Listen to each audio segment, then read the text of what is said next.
livre des repas, des colis, des souris parfois. Mais qui pense à le protéger lui? Sur une moto, tout peut basculer en une seconde. Bonjour et bienvenue sur Cambio Cab, l'émission qui met de la lumière sur toutes vos interrogations en matière d'assurance. Aujourd'hui, j'ai le plaisir de recevoir sur cet épisode Monsieur Rodonou Yannick, qui intervient dans le domaine du transport et qui va nous livrer ses interrogations en matière d'assurance. Et toujours avec moi, Monsieur Alfred Sagboran, qui va bien évidemment apporter des éléments de réponse et de satisfaction à Monsieur Rodonou. Monsieur Rodonou, bienvenue et merci d'avoir répondu présent à notre invitation. Merci, je vous remercie de m'avoir invité. Monsieur Alfred Sagboran, c'est toujours un plaisir de vous avoir sur cette émission avec moi. Le plaisir est partagé.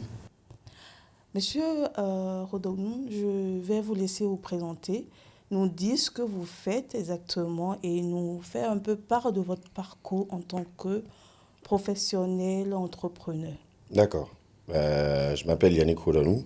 Je suis promoteur du service de livraison Le Transporteur, qui est une enseigne commerciale de la société CID que je dirige. Et nous avons commencé nos activités de livraison en 2019. Et jusqu'à aujourd'hui, nous faisons de la livraison de colis, courriers, repas, à moto, en tricycle et en voiture fourgonnette, communément appelé véhicule utilitaire. D'accord. Alors, je vais vous demander aussi de nous faire part un peu de vos défis de tous les jours en Oula. tant qu'entrepreneur. Alors ça va être long, hein, j'espère que vous avez le temps. Notre défi en tant qu'entrepreneur, déjà, c'est constamment dans la circulation. Je pense que le danger, il est là, de façon permanente, parce que dans un contexte africain et plus précisément béninois, peu importe comment vous savez conduire, vous pouvez prévoir ce que vous pouvez faire sur la circulation, mais vous ne pouvez pas prévoir ce que les autres personnes qui composent la circulation peuvent faire éventuellement. Et je pense que le risque, il est surtout là, lors du transport du colis d'un point A à un point B. Donc j'aimerais d'entrée de jeu demander à monsieur s'il y a une assurance qui, en général, couvre notre activité qui est la livraison. Déjà par rapport à l'exercice de notre fonction qui est la livraison, prendre un colis d'un point A à un point B. Merci, moi c'est Alfred Sagboran, et là, votre serviteur pour vous servir en matière d'assurance. Je l'espère. Par rapport déjà à votre préoccupation, je pense que vous avez évoqué un point qui est très important, c'est que vous transportez les colis d'un point A vers un point B. Et vous l'avez bien décrit, quelle que soit votre expertise en matière de conduite, vous ne pouvez jamais prévoir ce qui adviendra. Ça, c'est déjà un bon réflexe de savoir que ça peut arriver à tout moment. Et dans ce cas, il est très bien d'avoir déjà une assurance automobile, que vous soyez en véhicule ou bien à moto. Il est bon d'avoir une assurance automobile pour vous couvrir déjà des dégâts que vous pouvez occasionner à autrui. D'accord. Et également le conducteur aussi qui est en train de conduire, il peut être couvert dans ce cas. Donc une assurance automobile est déjà très importante. Et non seulement ça, vous savez que celui qui conduit n'est pas toujours au volant. Il n'est pas toujours au volant. Il peut arriver qu'il veuille se reposer ou bien qu'il prenne des jours de repos. Pendant ce temps, il faut qu'il soit toujours couvert. Et là, vous avez besoin, dans ce cas, d'une assurance individuelle accident. Cette assurance, ça ne vous couvre pas seulement lorsque vous serez en circulation, mais ça vous couvre aussi lorsque vous serez... Invalide, par exemple. Bon, même avant que je n'en arrive là, lorsque vous serez peut-être dans votre maison, dans un autre environnement en dehors de position de conduite. D'accord. Voilà. Okay. Donc, dans un autre environnement en dehors de position de conduite. Si vous arrivez que vous rencontrez un accident, par exemple, l'accident, ce n'est pas seulement de circulation. Je pense que cette police peut vous prendre en charge en termes soit de frais médicaux et pharmaceutiques, soit en termes d'invalidité. On ne souhaite pas. Bon, s'il arrivait que la personne n'est plus là, passait de vie à trépas, pour ses ayants droit, cela peut prévoir un capital pour eux afin qu'ils puissent être dédommagés voilà, du manque de cette personne qui ne sera peut-être plus là. Alors, si je comprends bien, aujourd'hui, vous nous proposez déjà, en tant que professionnel du métier, une assurance automobile qui, elle, couvre le matériel de travail, en l'occurrence la moto, le véhicule ou bien le tricycle, et couvre aussi éventuellement le conducteur. C'est bien ça? Effectivement, l'assurance automobile, ça couvre le plus souvent trois choses. D'accord. Ça couvre premièrement la responsabilité civile du fait de la conduite de celui qui est au volant. Ça veut dire que s'il arrivait qu'il créait dommage à autrui, comme le code civil le dit souvent, si vous causez dommage à autrui, vous êtes obligé de pouvoir réparer. Donc là, la responsabilité civile, l'assurance responsabilité civile permet de prendre en charge déjà ce volet du dommage que vous pouvez causer. Et Dieu seul sait, on ne peut jamais mesurer toute la dimension d'un tel dommage.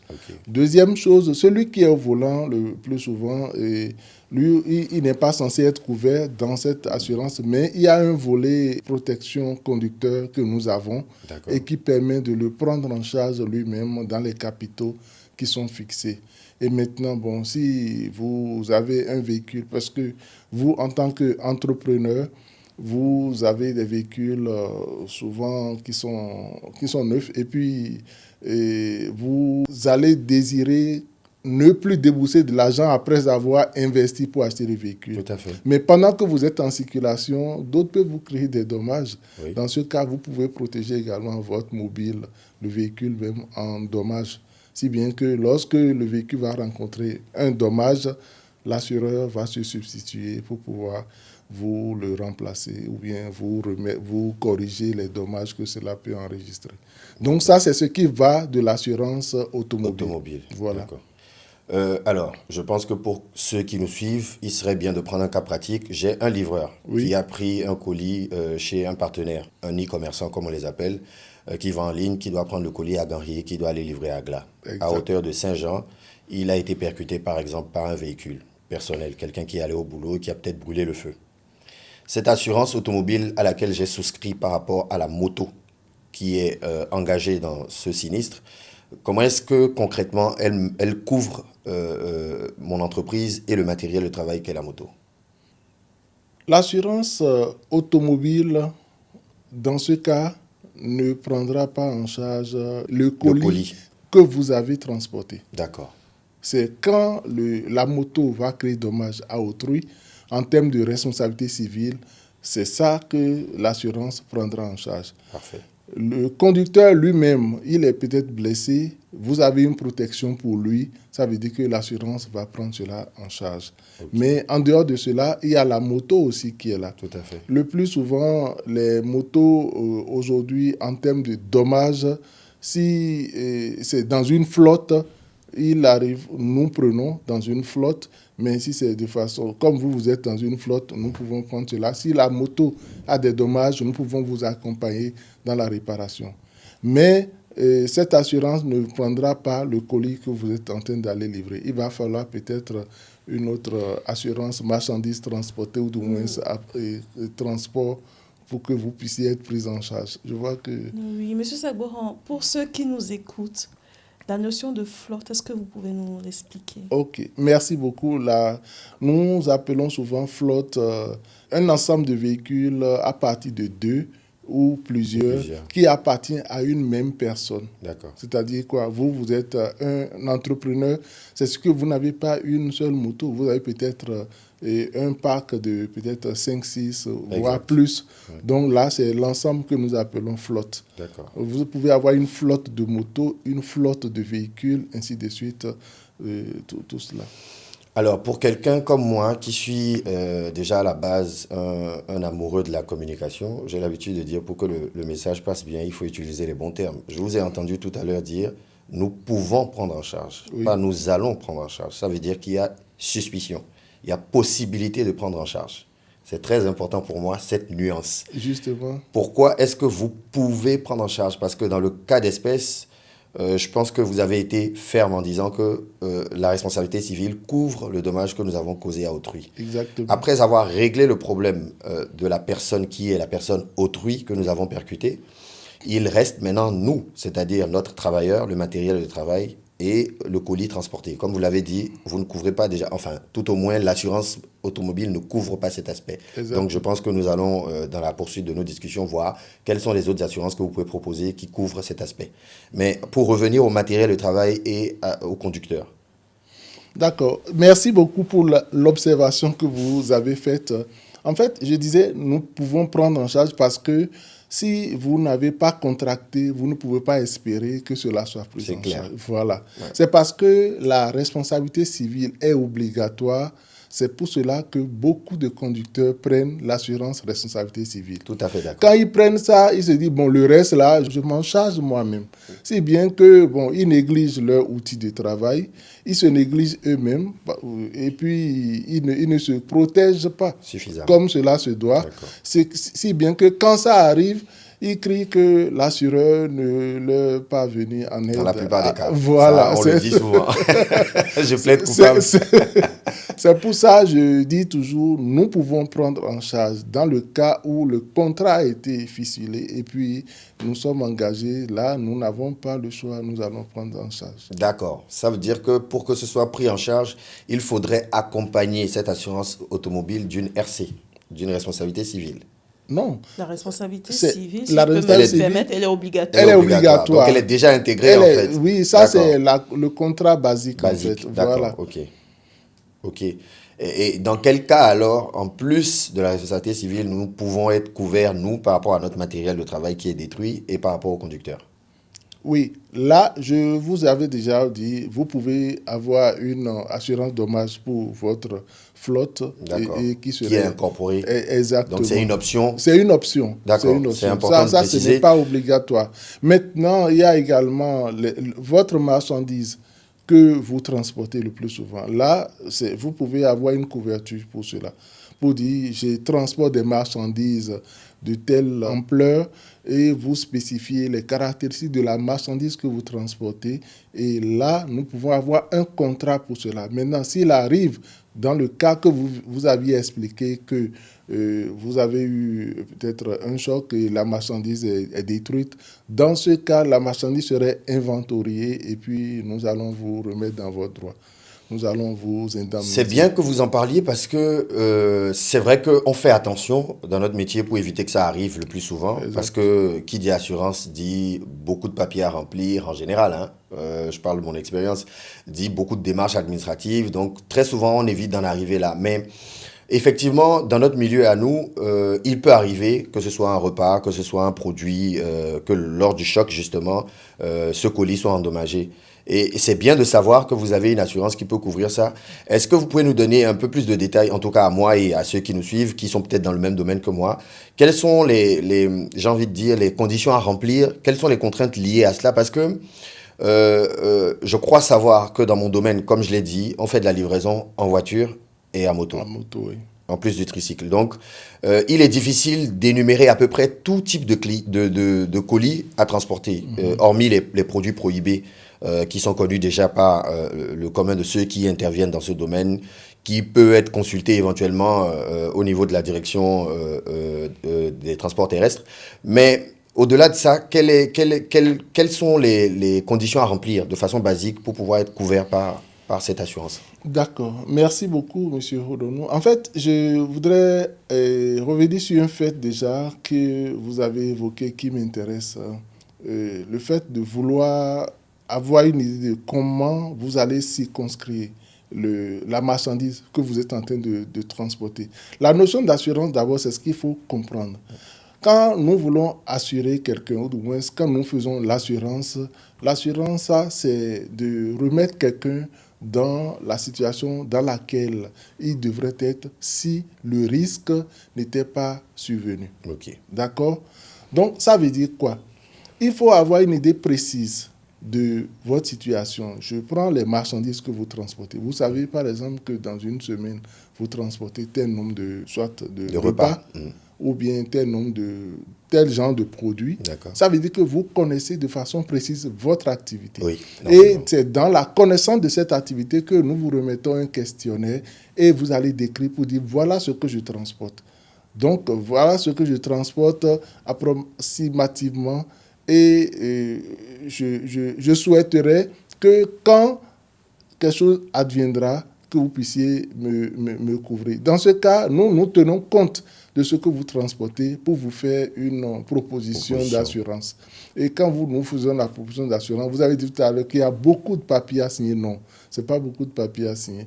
Nous vous donnons les documents qui vous permettent d'avoir un meilleur contrat avec nous. Le plus souvent, notre contrat est constitué d'une condition particulière et d'une condition générale.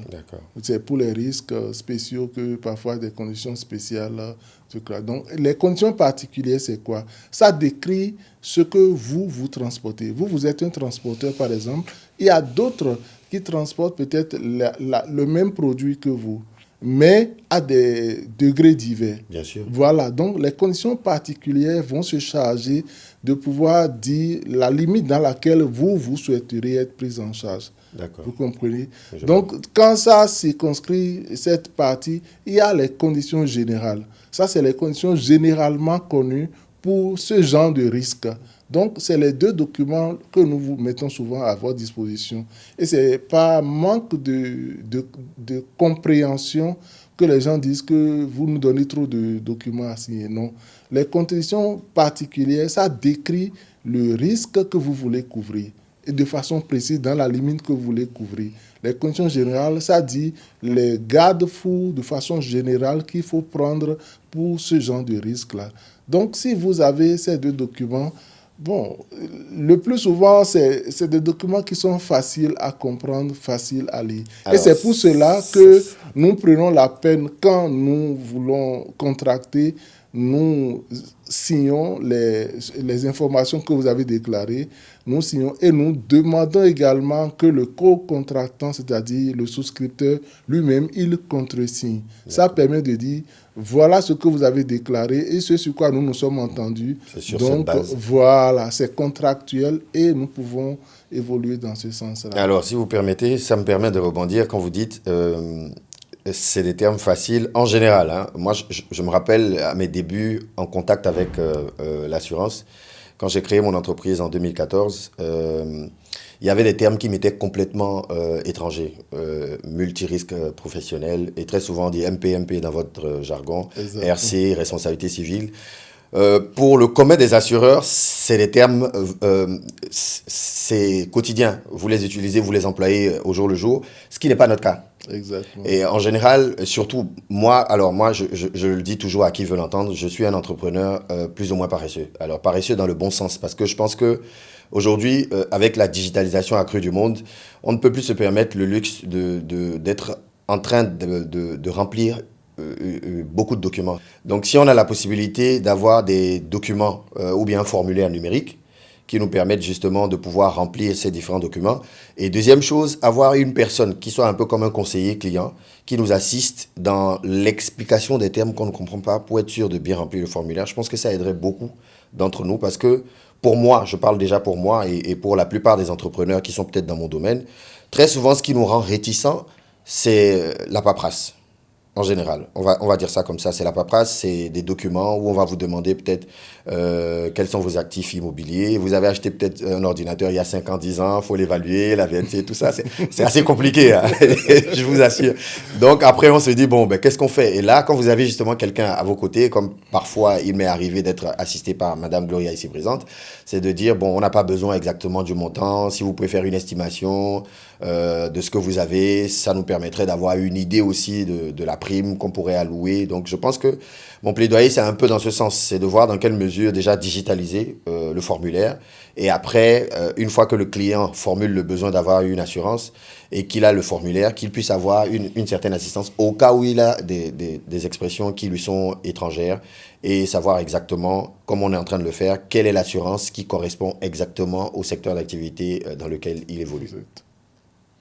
Un échange franchement très intéressant. Moi, ce que je vais vous demander à vous, Monsieur Rodonou, Je suppose, hein, vous avez créé votre entreprise en 2014. Oui. Vous avez parlé tout à l'heure de paperasse. Au-delà des paperasses, qu'est-ce qui ne vous a pas vraiment conforté en matière d'assurance à aller vers les assureurs, à demander d'autres types de solutions pour vous accompagner? Qu'est-ce qui ne vous a pas vraiment conforté au-delà de la paperasse? C'était quoi vos appréhensions en matière d'assurance? D'accord. Bon, déjà, mes appréhensions, c'était avoir l'impression que celui que j'ai en face de moi, l'interlocuteur, ne maîtrise pas vraiment mon besoin. Ce n'est pas pour vous jeter des fleurs, mais je pense qu'au niveau de la GAB, j'ai eu la chance d'être plus ou moins entendu, compris, ce qui n'est pas souvent le cas. Je ne jette pas la pierre aux autres. Je pense que très souvent dans les entreprises, nous avons une forme de mécanisme au Bénin où les gens sont plutôt dans un certain cadre. Et quand vous allez vers eux, qu'est-ce que vous faites? Ah, je fais de la livraison. Bon, il faut assurer les motos. C'est pas ça. Oui, je fais de la livraison à moto, ok, mais j'ai un personnel. Et quand je prends mon activité à moi, par exemple, vous ne pouvez pas, le turnover est tellement élevé que vous ne pouvez pas vous amuser à assurer de façon individuelle un livreur. Parce que vous l'assurez aujourd'hui pour 1 an, le livreur, dès demain, sans crier gare, il vous dit, moi, je ne viens pas au boulot, ou bien vous constatez juste son absence et vous devez le remplacer parce qu'il vous dit, j'ai trouvé mieux ailleurs. Donc là, justement, en discutant avec la GAB, je me suis rendu compte qu'il y avait des assurances qui pouvaient ne pas être personnelles, mais avoir peut-être un certain nombre. Je crois que c'était à partir de 4 ou 5, un truc comme ça, où on avait l'assurance qui couvrait à peu près 4 ou 5 personnes. Donc ça veut dire que même si éventuellement une personne sortait du lot et qu'une autre personne est recrutée, ça couvre toujours cette personne parce que ça couvre en fait ceux qui exercent l'activité, pas la personne physique de Yannick Rodanou, par exemple. Donc, et ça, c'est important pour moi d'avoir une assurance qui corresponde à mon secteur d'activité et à mes réalités surtout.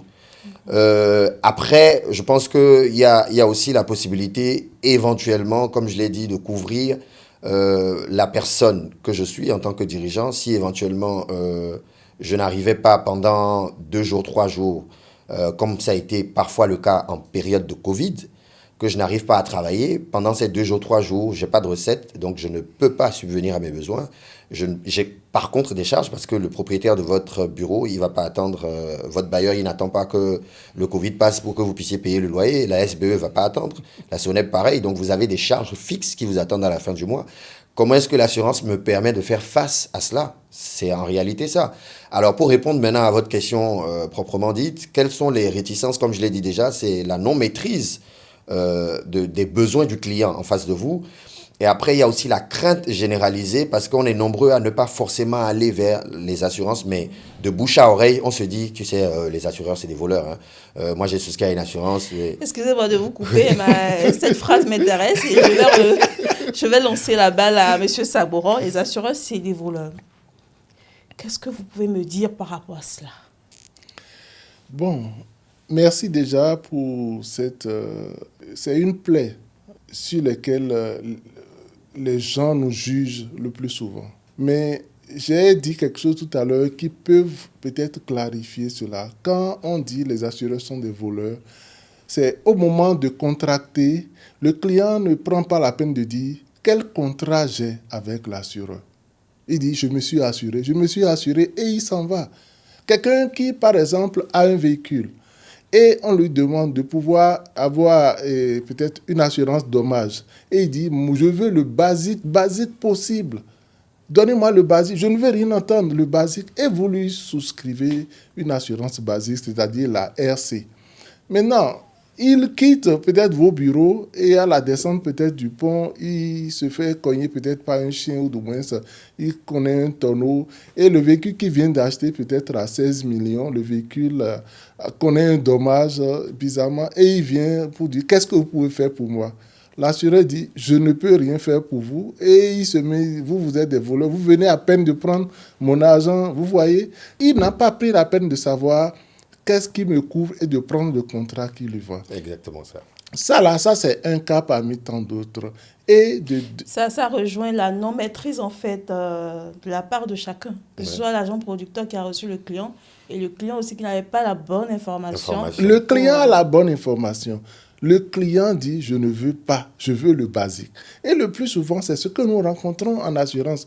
J'ai l'habitude de dire. Oui, c'est ce quand que je vous disais. voulez, En fait, il n'a pas conscience de ce que ce basique pourrait lui apporter. Exactement. En fait. Moi, je pense que c'est ça. Et c'est pour ça que je disais tout à l'heure que c'est un peu lié à l'automatisme qui est souvent dans ces structures. Parce que dès qu'il a dit le client veut le basique, s'il va voir son supérieur hiérarchique, il lui dit est-ce que tu as essayé de lui proposer d'autres produits et tout?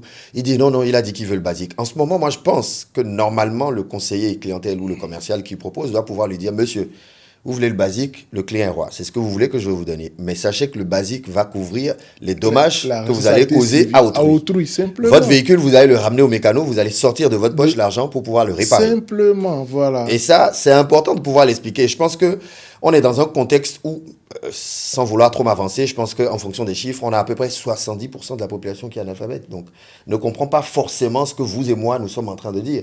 Eux, ils vont vous dire, bon, excusez-moi, je vais parler en langue guillemable, assurance, mon véhicule est assuré. Donc, voilà, quoi.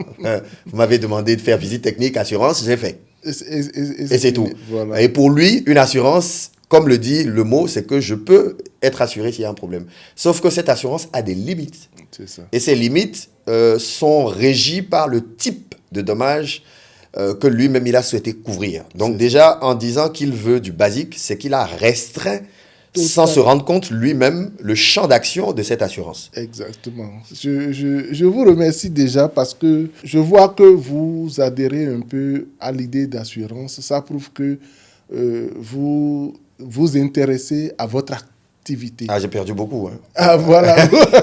Avec les accidents, j'ai perdu beaucoup. Non, mais ce que je voudrais dire aussi par rapport à cela, c'est aujourd'hui, l'assureur est vu comme quelqu'un qui prend notre argent, mais on ne prend toujours pas la peine de dire qu'est-ce que je couvre. Parce que c'est ça qui manque pour la plupart. Quelqu'un qui démarre une activité, il doit se dire, une fois que je démarre une activité, je rencontre des risques au quotidien. Comment je vais faire pour que ces risques-là ne soient pas un handicap pour mon activité, pour que je puisse réussir, quels que soient les cas. Et l'assureur est normalement celui qui est garant de cela. L'assurance doit être une culture que nous devons avoir. Normalement. De telle façon que quand je démarre une activité, je dis, assureur, est-ce que vous pouvez me dire qu'est-ce qu'il me faut pour que je puisse me protéger pour avancer? Donc, j'intègre le coût de l'assurance qui est modique, pratiquement rien, sur ce que nous pouvons avoir comme charge. Alors que ça nous protège en beaucoup de choses que nous avons. Donc, si nous avons cette culture d'assurance, ça nous aide à pouvoir d'abord bien gérer notre activité, parce qu'on se dit qu'on est protégé. Et de deux, vous avez la latitude d'être le plus optimal possible. C'est comme quelqu'un qui a un véhicule et qui a eu correctement son permis et qui a oublié, ou du moins, qui veut peut-être profiter des frais d'assurance d'un an ou bien d'un mois là, pour dire je vais attendre le mois prochain pour faire assurance. Et il conduit, il arrive au feu. Peut-être que le policier veut arrêter quelqu'un d'autre derrière lui, mais parce qu'il sait qu'il n'est pas en règle, parce qu'il sait qu'il n'est pas protégé, il tremble de telle façon que le policier, au lieu d'aller là où il devrait aller, il vient vers lui. Il vient vers lui. Donc ça veut dire que... Très souvent, ça. Non, mais ça, c'est quelque chose qui est basique, qui est naturel, quoi. Si vous savez que vous n'avez pas fait ce que vous devez faire, mais vous êtes pas à l'aise. Vous êtes frileux. Dans ce cas, et c'est ce qui nous manque aujourd'hui, que vous soyez entrepreneur, vous avez besoin de l'assurance pour pouvoir vous conduire dans votre activité. Et c'est cette tranquillité de l'esprit que nous offrons à AGA, bien évidemment. C'est pas faux. En tout cas, depuis un moment, depuis que j'ai souscrit. Mais j'ai envie de dire, est-ce que dans ce cas, la responsabilité n'est pas un peu partagée? Moi, je pense que si, enfin, en ce qui me concerne, j'en ai vu très peu des assureurs qui éventuellement organisent, par exemple, des journées portes ouvertes, des journées de vulgarisation pour expliquer, en fait. J'ai une anecdote pour vous. Je me rappelle, il y a à peu près 4 ou 5 ans, j'avais souscrit à une assurance. Je crois que c'était une assurance décès, un truc comme ça. Et j'en avais souscrit pour 1 an. Et je ne vous dirai pas le montant de la prime, mais c'était quand même, l'objectif était éventuellement si quelque chose m'arrivait ou que je décédais, que ma famille soit plus ou moins un peu à l'abri du besoin. Et donc au bout d'1 an, comme tout bon béninois, je me dis, ben, mon épouse me demande, tu renouvelles pas l'assurance? C'est pas, je dis non, non, elle a reçu l'alerte comme moi. Donc je dis non, non, je veux pas renouveler, c'est une arnaque ce truc-là. Elle me dit, ah bon, ben pourquoi c'est une arnaque? Je dis, mais 1 an sont passés, j'ai rien. Elle dit, ah, tu aurais voulu décéder, c'est ça?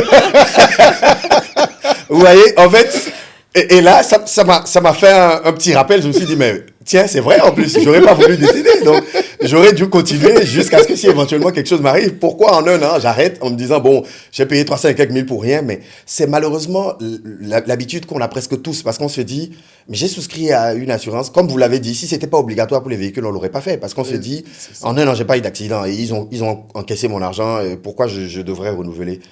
Et ça, c'est dommage. Et c'est là où je vais demander à M. Sabouran de nous expliquer le principe de la mutualité.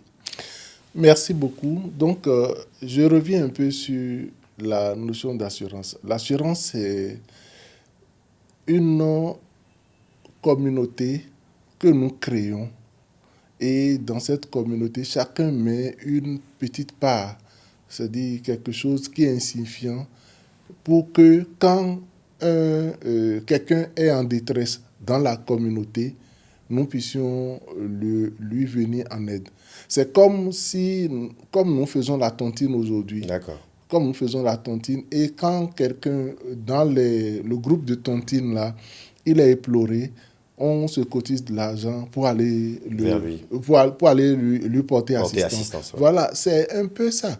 Mais il arrive des cas, par exemple, de tontine où celui à qui on a porté assistance, lui, il ne répond plus pour les autres. Ça, il arrive des groupes comme ça. Bien que beaucoup de groupes soient fidèles, hein, il y en a quand même des brebis galeuses. Bien sûr. Le cas d'assurance, ça, c'est un cas de façon impartiale. C'est-à-dire quoi? Quelle que soit votre nature, une fois que vous intégrez cette communauté, vous serez assisté à tous les coups lorsque vous serez en difficulté. Ah, c'est magnifique, oui, ça. parce que c'est une société anonyme qui est surveillée par une structure supranationale que nous appelons la CIMA, c'est-à-dire la Conférence interafricaine des marchés d'assurance. Ça prend les pays de l'Afrique de l'Ouest, de l'Afrique du Centre, un peu partout, pour que nous puissions former cette communauté. D'accord. Donc là, vous n'avez pas le choix, que ce soit ma personne. Si moi je quitte, quelqu'un d'autre sera là, obligatoirement, pour pouvoir veiller aux intérêts de la communauté. Même si le premier responsable, il a été peut-être muté à un autre poste, il y aura obligatoirement quelqu'un pour pouvoir veiller à ce que celui qui a besoin de la mutualité puisse bénéficier de son assurance. Et c'est ça qui fait la force un peu des compagnies d'assurance. C'est ça qui fait la force de la mutualité qui est drivée par les compagnies d'assurance. D'accord. Ouais. Du coup, je paye une prime de 50 000, je donne un exemple, depuis plus de 5 ans et je n'ai jamais eu de sinistre. Et je me demande même pourquoi chaque année, je continue, un peu comme votre exemple, c'est ça. Je continue pas à payer aux assureurs. Mais l'année où je ne paye pas, j'ai un sinistre. Et si j'avais payé cette année, le sinistre que j'ai eu, j'aurais peut-être reçu le double, voire le triple de tout ce que j'ai cotisé pendant 5 ans. Et c'est... Je ne vous coupe pas. Et la dernière fois, nous avons enregistré un sinistre. Le monsieur, il n'a peut-être pas payé 60 000. Mais vous imaginez, le sinistre, ça nous fait payer plus de 60 et quelques millions. Waouh! Un seul sinistre. Eh ben, dis donc.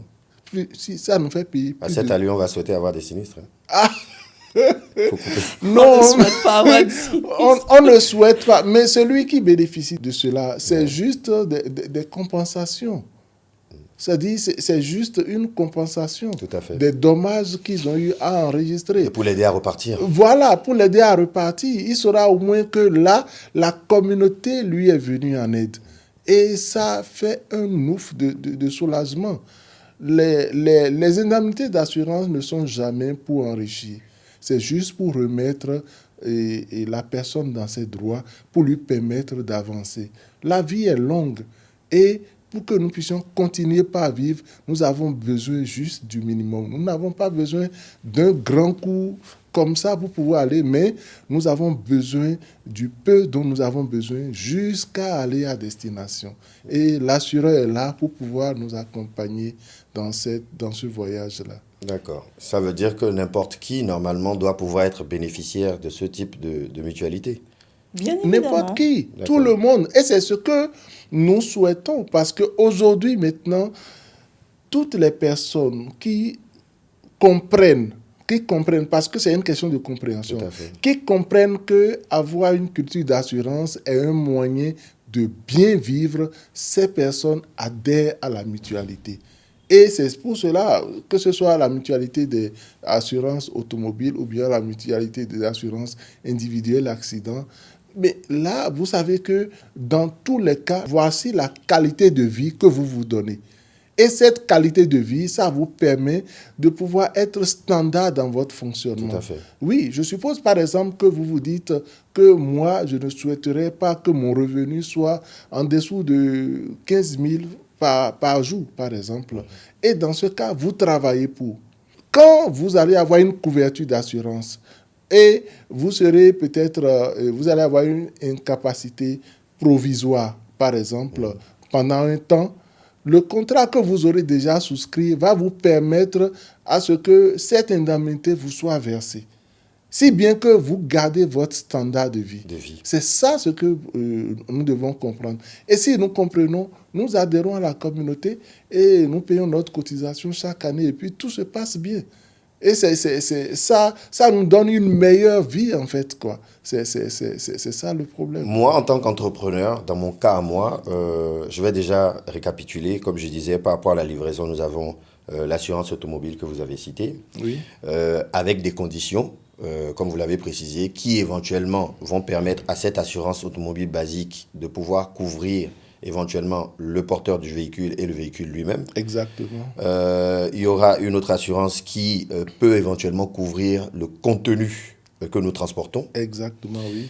Et donc, éventuellement, moi, mon plaidoyer, c'est de proposer, comme je l'ai souvent dit, à l'assurance, de voir dans quelle mesure l'assureur peut avoir un package par secteur d'activité, en ce qui me concerne la livraison, par exemple, comme je l'ai dit, pour qu'il y ait peut-être une police d'assurance, mais avec plusieurs, j'ai envie de dire, plusieurs avantages, plusieurs secteurs couverts, si je peux le dire ainsi, parce que au bout d'un moment, ça fait plusieurs assurances à laquelle il faut souscrire, avec des montants conséquents.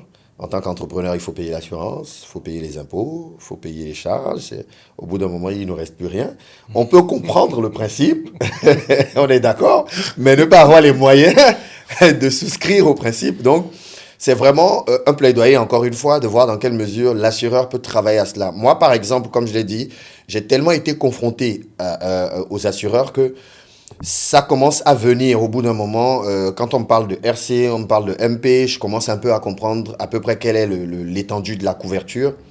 Et aujourd'hui, ce que moi, je recherche en tant qu'entrepreneur, et je pense que l'objectif, c'est aussi de pouvoir toucher les autres personnes qui sont dans le même secteur d'activité pour qu'ils comprennent un peu le bien fondé de l'assurance, c'est si éventuellement ce livreur, un dimanche, est en train de se rendre à l'église et qu'il n'est pas du tout dans le cadre du travail et qu'il est percuté peut-être par une moto ou un zémidien et qu'il a un accident, est-ce qu'il est couvert par ces deux premières assurances, c'est-à-dire celle qui couvre l'automobile, les dommages à autrui et éventuellement le matériel qu'il utilise, y compris lui-même, celle qui couvre le contenu du colis. Donc, je parle déjà de deux assurances auxquelles on a souscrit. Est-ce qu'il y a une autre assurance qui est prévue pour celui-là qui est percuté peut-être dans une période qui est hors du travail? D'abord, vous avez évoqué un sujet que je trouve intéressant, que c'est de réfléchir au package. Des packages, il y en a. D'accord. Il y a des packages dans des domaines donnés. D'accord. Mais quand vous dites, par exemple, que c'est beaucoup d'assurance, ce n'est souvent pas beaucoup d'assurance. Quand vous êtes, par exemple, dans votre activité, vous couvrez le matériel qui vous permet de travailler. Tout à fait. Je vous ai parlé, par exemple, de marchandises transportées. Tout à fait. Ça, là, Ça, c'est dû à votre activité. Bien sûr. On ne peut pas mettre ce package-là sur d'autres. Ça ne peut Absolument être que rattaché à vous. Donc, pendant que vous couvrez votre matériel, vous pensez également couvrir ce que vous transportez. Donc, ça, ce n'est pas beaucoup de choses. Maintenant, quand vous évoquez votre employé qui se rendait à l'église un dimanche, je pense que si vous avez une assurance individuelle accident pour lui, que j'ai évoqué, que ce soit dimanche ou bien que ce soit à n'importe quel jour, je pense que cette assurance individuelle accident, ça le couvre. D'accord. Maintenant, si c'est un accident de circulation, le véhicule avec lequel il a eu le problème, là, le véhicule, normalement, devait prendre en charge cela. Donc, c'est... Alors, vous avez évoqué individuel accident sur demande de M. Rodonu. Oui. Est-ce que vous pouvez nous en dire plus sur ce que c'est que l'individuel accident et les conditions de souscription, les avantages, les garanties? Ok. L'individuel accident, ça veut dire quoi? C'est, comment on appelle-t-on? C'est une atteinte corporelle à la personne qui est due à un événement qui survient soudainement. D'accord. Et qui n'est pas volontaire de celui qui en est victime. Merci beaucoup pour le complément. Donc, ça veut dire quoi? Quelqu'un qui rencontre un accident, quel que soit où il se trouve, et il peut être couvert par les frais pharmaceutiques, par exemple. D'accord. Les soins. Pour qu'il se fasse soigner, il peut être couvert par cela. Deuxième chose, quand il va peut-être avoir une invalidité, que ce soit une invalidité permanente, il peut... Une fracture, par exemple? Une fracture qui va faire de telle façon qu'il ne pourra plus fonctionner normalement. Et si c'est une invalidité de façon permanente, il y a un capital qui est prévu pour être payé à cette personne-là, dans la limite de son taux d'invalidité. Parce qu'il y a des gens, quand ils font un accident, ils sont invalides et puis peut-être à un taux, je ne sais pas quoi, partiel. Les médecins appropriés nous aident à identifier les taux d'invalidité et en fonction de ces taux d'invalidité, nous payons le capital qui convient à ce taux-là, ce qui permet de dédommager la personne qui est atteinte de cette invalidité. Et la troisième garantie dans cela, c'est au cas où on ne le souhaite pas, la personne passait de vie à trépas, il y a un capital qui est prévu pour être donné aux ayants droit de cette personne-là. Voilà les trois garanties qui sont couvertes par l'assurance individuelle accident. Parfait. Alors, c'est vrai, M. Rodonu, il est dans le domaine du transport. Oui. Ses collaborateurs, les transporteurs, en auront bien évidemment besoin. Mais à quelle cible peut vraiment convenir l'individuel accident? Je donne un exemple. Est-ce qu'un employé de maison, son patron peut souscrire à une individuel accident pour lui? Bon, merci beaucoup. Je dirais c'est toutes les personnes qui sentent le besoin, qui comprennent qu'ils courent le risque d'accident, que ce soit en circulation, que ce soit à la maison, où qu'ils soient, quand ils sentent qu'ils courent des risques, ils peuvent avoir une couverture en individuel accident. Maintenant, il y a des cas, quand quelqu'un qui sait que lui, il est un sportif de haut niveau, quelqu'un fait du ski par exemple, ou bien quelqu'un qui fait du judoka, ça c'est une activité spécifique. Cette activité a son assurance de façon spécifique. Mais pour les activités traditionnelles que nous faisons, celui qui sait qu'il court un risque d'un accident, il peut avoir cette assurance-là. Si nous prenons les gens qui ouvrent des chantiers et qui emploient des manœuvres, ceux-là, par exemple, avant même qu'ils ne mettent pied sur le chantier, ils doivent savoir qu'ils courent des risques. Bien sûr. Et ils doivent avoir une couverture en individuel accident. Ça, c'est une culture que nous devons avoir. Ça, c'est obligatoire. Parce qu'une fois qu'on démarre une activité comme ça, le risque est déjà là. Oui. Le risque est déjà là. Donc, ils doivent avoir cette couverture-là. Donc, toute personne qui comprend qu'il court un risque peut avoir une assurance individuelle accident. Alors, vous tous, vous nous écoutez. partout où vous partez, il y a forcément un risque. L'individu accident, ce n'est pas pour une cible X ou une cible Y. Je pense qu'avec l'intervention de M. Saboran, il serait quand même intéressant d'avoir un minimum pour assurer Césaria. Tout à fait. Si c'est bien cela, M. Saboran. Exactement, oui. Moi, j'ai une dernière question. En tant qu'entrepreneur, souvent, en fonction de la limite de nos moyens, on n'arrive pas à faire des augmentations de salaire à tout va. À défaut de faire des augmentations de salaire, on aimerait bien améliorer les conditions de vie de nos collaborateurs, notamment avec des assurances maladie. Et là encore, on a parfois des barrières en termes de nombre, du quota. Si vous êtes une PME, vous avez peut-être 2 ou 3 personnes, on vous dit que vous ne pouvez pas. Au départ, c'était assez rigide. Aujourd'hui, on vous demande d'intégrer parfois des flottes ou bien d'autres entreprises qui ont déjà souscrit. Il y a une manière, je crois, certains assureurs ou bien comment ils appellent ça? Ah, le mot m'échappe. Ceux qui sont agréés auprès de vous, qui proposent des produits d'assurance en général. Des courtiers. Des courtiers, exactement, c'est l'expression. Le courtier en assurance vous propose parfois d'intégrer des flottes d'autres entreprises et tout.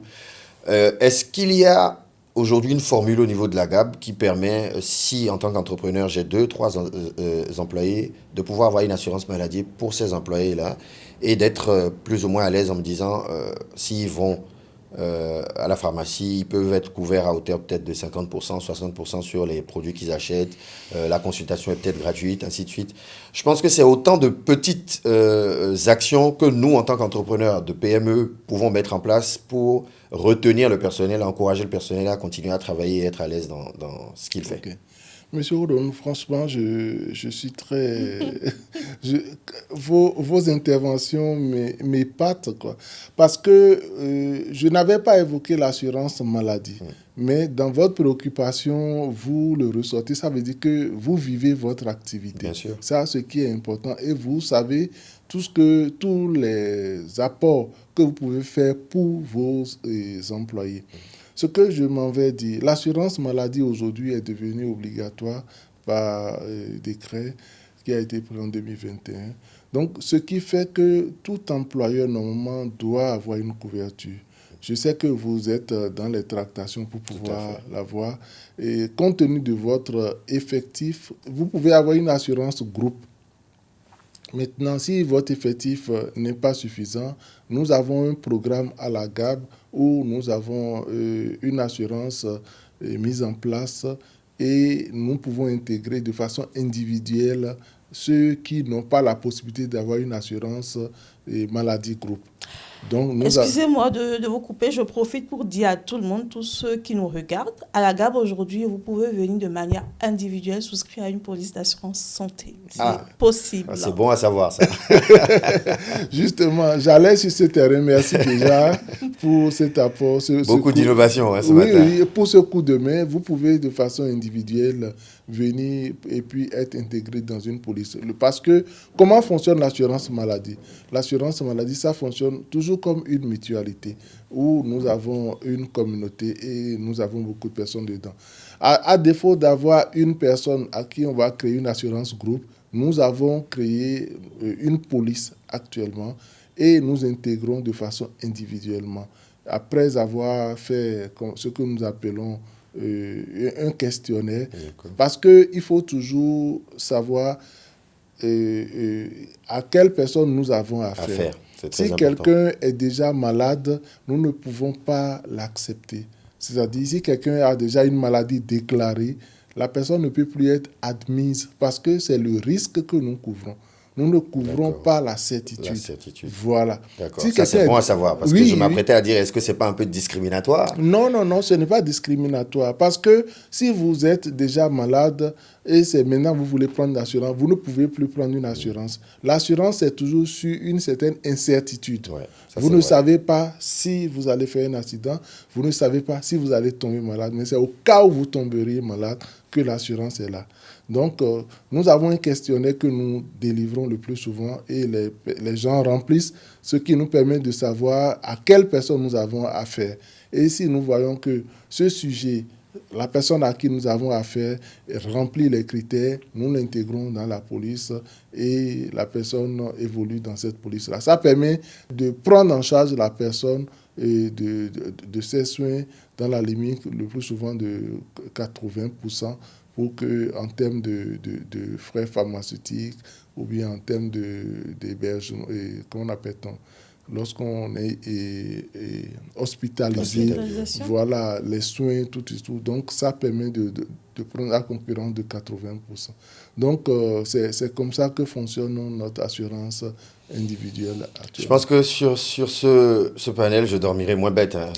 J'en ai beaucoup appris parce qu'effectivement, la précision de pouvoir dire que l'assureur assure l'incertitude, le risque, je pense que c'est une notion qui nous échappe souvent. On a tendance à dire que c'est l'assurance, non? Il doit pouvoir tout couvrir. Exactement, c'est ça. Et je pense que c'est bien d'avoir ce genre de discussion parce que nous, entrepreneurs, ça nous permet de pouvoir dégager les horizons et d'avoir une idée plus claire de ce que l'assurance peut nous apporter. Prendre en charge, très bien. Et donc, je dis en même temps à ceux qui sont entrepreneurs comme moi, qui ont éventuellement des maladies héréditaires, assurez-vous très rapidement avant que ça se déclare. Merci, M. Rodonnou. Alors, pour en revenir à l'individuel accident, oui. Quel est le coût minimum auquel on peut souscrire à cette assurance? Ça, j'aimerais bien savoir. C'est la partie... Vraiment, le coût l'addition. minimum. Non, bon, ça dépend le plus souvent de l'effectif. Vous voyez, si vous venez dans un groupe, ça dépend d'abord de l'activité que vous menez. D'accord. Le risque qui est lié. Oui, le risque qui est lié. Quelqu'un qui est sur un chantier, on ne peut pas le couvrir comme quelqu'un qui est à la cuisine. Absolument d'accord. Voilà, quelqu'un qui est à la cuisine, on ne peut pas le couvrir comme quelqu'un qui fait du sport. Ouais. Voilà, qui est un amateur de sport. Ou qui est au port. Donc, voilà, ça dépend de chaque activité que vous menez. Et aussi, nous tenons compte également des capitaux que vous voulez avoir. D'accord. Vous pouvez avoir peut-être des capitaux pour dire, moi, je veux des capitaux de 1 million, 200 000. C'est-à-dire 200 000 pour les frais pharmaceutiques. D'accord. Vous pouvez avoir peut-être des capitaux comme 5 millions et 500 000 comme frais pharmaceutiques. C'est-à-dire, quand je dis 5 millions, c'est 5 millions en cas de décès, et 5 millions en cas d'invalidité permanente et 500 000 en cas de frais pharmaceutiques. D'accord. Donc, ce qui fait que quand vous allez avoir besoin de l'assurance, c'est juste des plafonds, hein, les plafonds qui sont rarement atteints. Si vous avez une couverture suffisante, les plafonds sont rarement atteints. Mais nous tenons compte de cela pour pouvoir donner des tarifs. Mais celui qui veut avoir une couverture individuelle accident, le minimum, j'ai du mal à dire le minimum. Non, dites-le, parce qu'on a déjà fait ça à la Gab. Ça nous donnera une idée. Non, vous voyez, quand je vais dire maintenant, vous allez vous accrocher à ça. Ah oui, ça c'est clair. Mais en général, les gens... Il a dit que c'est à partir de... C'est pour ça que ça a bien été expliqué avant que... On ne vienne au prix. Non, mais dans ce cas, vous pouvez avoir des assurances à partir de moins de 10 000 peut-être. Ah ouais, pour une année. Pour une année. Ah, c'est bon à savoir. Bon. C'est le minimum. Ça méritait que vous expliquiez autant avant de pouvoir nous dire le montant. Sinon, on serait calé sur le montant, on n'aurait pu écouter la suite. Voilà. Et quand je dis moins de 10 000, peut-être que vous avez besoin d'une couverture plus. Ouais. Quand je dis moins de 10 000, ne voyez pas la prime. Voyez quelle couverture couverture vous avez besoin. C'est ça qu'il faut voir. De quelle couverture vous avez besoin. Quelqu'un qui prend une assurance peut-être 1 million 100 000 de moins de 10 000 et puis quelqu'un qui prend une assurance de peut-être 5 millions 500 000 à près de 15 ou bien une vingtaine de mille. Vous voyez là, quelle différence il y a? Pas une grande différence. Alors que vous avez une meilleure couverture. Grande, ouais. Voilà, c'est ça. C'est pour ça que je dis, ne voyez pas la prime, voyez beaucoup plus qu'est-ce que vous couvrez.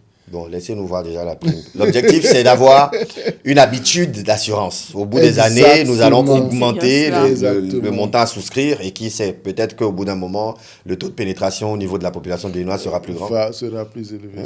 Merci beaucoup. Alors, M. Rodonnou, oui. Pour en venir à nous, nous avons initié depuis l'année dernière un programme, le programme Gap Fidelity. Tout à fait. Et vous avez bien voulu nous faire l'honneur d'intégrer ce partenariat, ce programme. Je vais vous laisser nous expliquer un peu l'apport que vous nous apportez à la GAP à travers le programme Gap Fidelity, l'apport que le transporteur, les avantages que le transporteur offre aux clients de la Gap à travers le programme Gap Fidelity. Madame Gloria a les mots, elle est en train de me caresser dans le sens du poil. Non. Bon, alors, Gap Fidelity, déjà, de ce que j'ai compris, c'est un programme que la Gap SA a mis en place pour pouvoir remercier, on va dire, ses clients fidèles, la majorité de ses clients, et a bien voulu avoir des partenariats avec différents prestataires dans différents domaines, dont moi, dans le secteur de la livraison.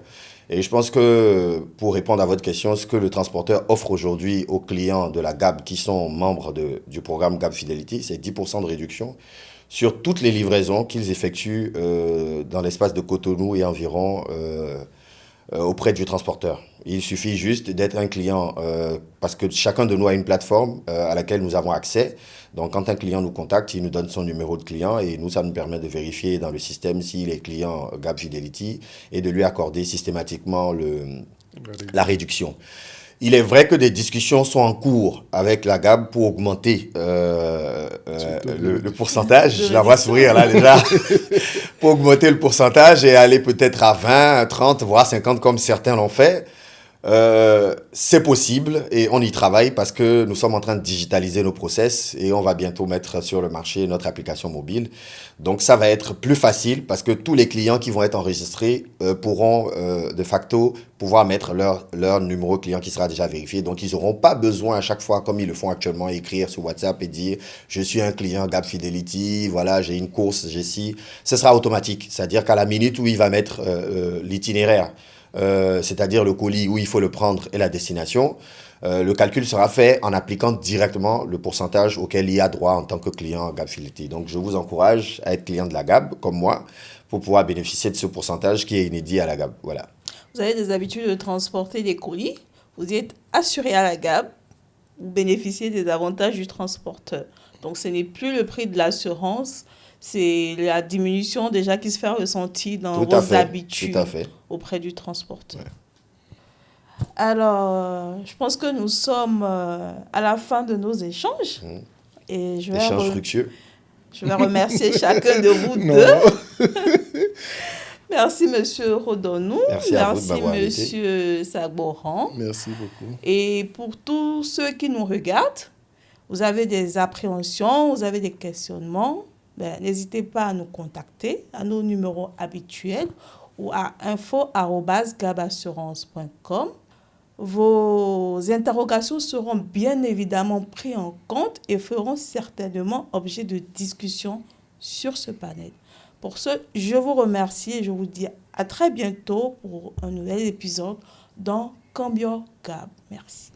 Merci beaucoup. Merci à vous aussi.